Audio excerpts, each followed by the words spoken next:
Hello and welcome. I am so excited for you to be on this journey of managing your debt. It's such a pivotal, important piece of your finances, especially in this day and age when debt is how you get ahead. And debt is not good or bad, it's just how you manage it. So I'm so proud of you for being here and getting that managing tool under your belt so that you can be empowered with your finances to really start taking action and making decisions strategically and not just having to deal with your decisions that come at you. Like sometimes you just have like things come at you and you have to tackle them. But the more you're empowered with your numbers, the more when those situations happen, you're able to pivot easier. And that's pretty exciting. So without further ado, I am going to share this with you. Nope.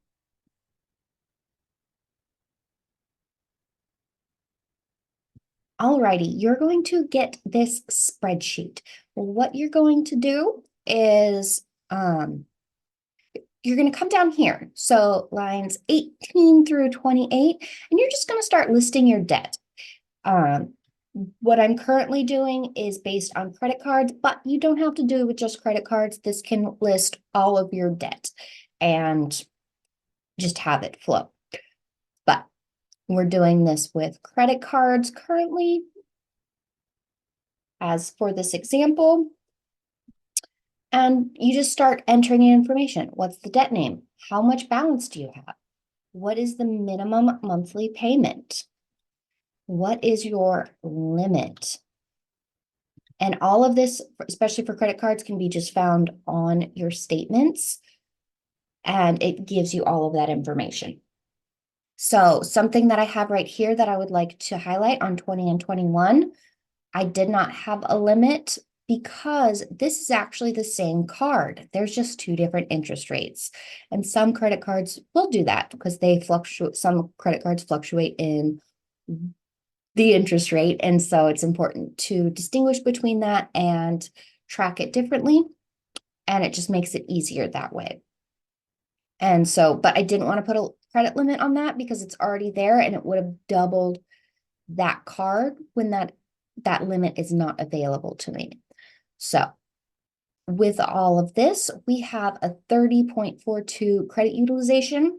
Generally, assuming that all of your debt is credit cards that you're listing, you generally want your credit utilization under 30 to be in good graces with the credit card people and the banks. So when you are under that 30%, that's when you're able to, like, that's when your credit score starts to raise, and that's when you start being able to leverage this more strategically because you're appeasing basically the algorithm of credit cards. So once you have all the information, then you can start being like, okay, what is the priority status for me? So we're saying that we'll start at the top where, like, okay, I'm not really too concerned about this card. That one can take its back seat. This one, I really want to start paying off because let's say that this is the card that has the points I really want, and it's the it had the points I really want, and so I need to pay it down to be able to put a big purchase I have coming up on it. So that's why I have this priority, let's say. So we're going to put that. This Discover card, I don't have anything on it for this example, so it's paid off. How exciting. The Chase, let's say, I'm actually going to say this is flexible because I don't have any interest on this. So we're going to say there on this one, there's no interest until September 2024. No interest until November 2020. Just so all the information is right there and readily available to you, because those months are going to come up on here, and the more information you have just right at your fingertips and right here while you're already digging into it, the better off you're going to be. But since I don't have any interest on this, I'm not too worried about that. That can be flexible, even though it's close to the balance. And this close is flexible. Now, since we already entered all of this, it pulls up everything for the first month. We're going to come down here into cell C16 and the start date. I'm doing this on May 25th, 2024. And we're saying the allocated amount. Let's say I did my budget and I have $1,500 to put towards my debt. That's the wiggle room I have, and that's what I'm going to book. So I'm going to come over here. Actually, I'm going to pretend like I didn't do that. And then we're going to come over to the payment schedule. It's going to tell you how much needs to be paid for each. But we can see that this does not equal $1,500. If we highlight it, it's $207. Wah, wah. That's a big difference. So what we're going to do is come over to this overview and we're going to be like, oh, we didn't put in the allocation amount. So the formula didn't know who to add extra amounts to. So we're going to be like, okay, I have $1,500 this month. Great. Now we can see the formula did its magic and said, okay, this is the credit card based on your preference and the values. This is the one that's going to create the biggest momentum for you. So we're going to say, and then since it's already highlighted from the last time we were here, we can see down in the right-hand corner, it's $1,500. We got it, baby. So now we're going to go through and you're going to want to retype exactly what was there. And I'll explain that and why in a minute. So we're going to type 40 because that's what the suggested payment was for the Wells Fargo card. We're going to say the credit union was, or we're going to retype 133,050.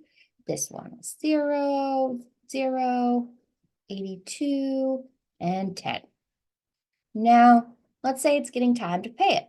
And I paid 50 on the Wells Fargo, and I paid 40 on this part, and I paid $1,350 on this one. Obviously, I didn't pay any on those, and I just paid the minimum on these two. Fantastic. Now, we're going to say it's the next month. So now it's June, let's say around June 25th, and we're going through and being like, okay, what are all my balances? Now I'm going to go back to all my credit cards and figure out what the balances are, because balances change. It's not just interest that gets applied to your balances while you're managing your debt. Sometimes there's automatic payments and all of that. So this balance or this spreadsheet takes that into consideration. So now we're saying, okay, my Wells Fargo is now $1,500.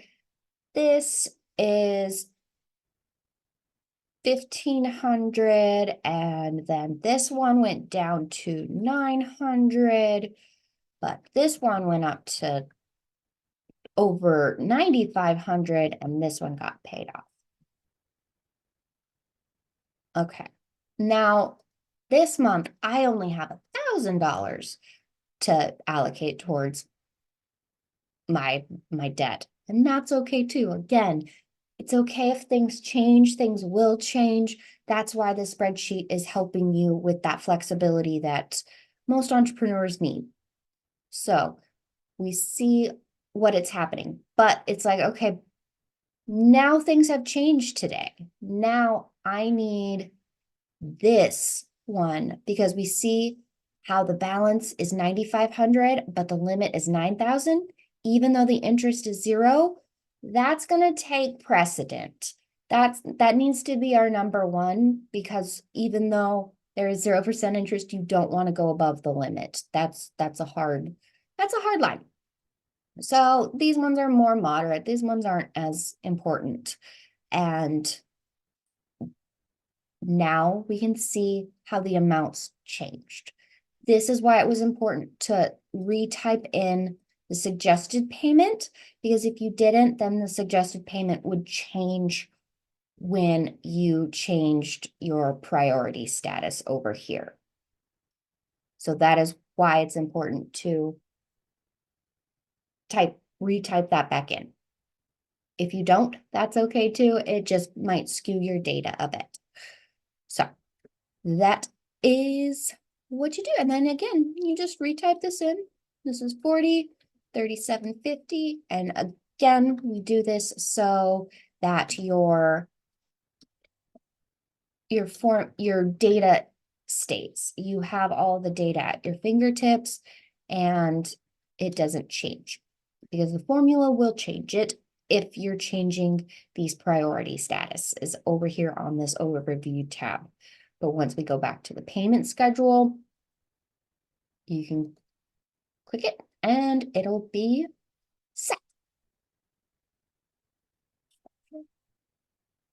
So that is what I have for you. I am working on a dashboard. Please do let me know what you would like to see, what information you think would be helpful as you're navigating your debt management, what information you just want to visually see, what information do you want listed.